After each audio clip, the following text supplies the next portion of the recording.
আসসালামু আলাইকুম। আমার ভিডিওতে সবাইকে স্বাগতম। গত পর্বে বলেছিলাম যে আমরা বাংলাদেশ ইমিগ্রেশন শেষ করেছি হলো হাজি ক্যাম্পে। দেন আমরা চলে যাচ্ছি হলো এয়ারপোর্টের দিকে। তবে বাসে করেই যাচ্ছিলাম।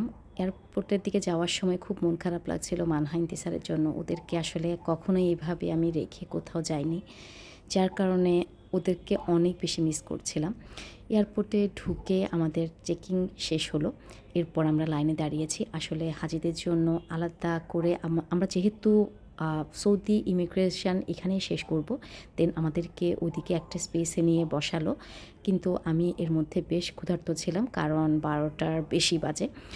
আর আমরা এরপর চলে গেলাম লাউঞ্জে। সেখানকার খাবারগুলো আপনাদের সাথে একটু শেয়ার করছি। বাট ওখানে গিয়ে মনটা আরও অনেক খারাপ হচ্ছিল। মানহাইন্দিকে আমি খুব মিস করছিলাম। যদিও সত্যি কথা আমি জার্নিতে বেশি খাবার খাইনি, একদম হালকা নিয়েছি, জুস আর স্যুপটা খেয়েছি। এরপর আমাদের সৌদি ইমিগ্রেশনটা শেষ হলো, আমরা প্লেনে উঠে গেলাম। সেদিন আমাদের প্লেন কিন্তু 1.5 থেকে 2 ঘন্টা লেট করেছিল। এরপর প্লেনে উঠে আমি চেক করতে শুরু করলাম কি আছে প্লেনের, কোথায় সব দেখছিলাম।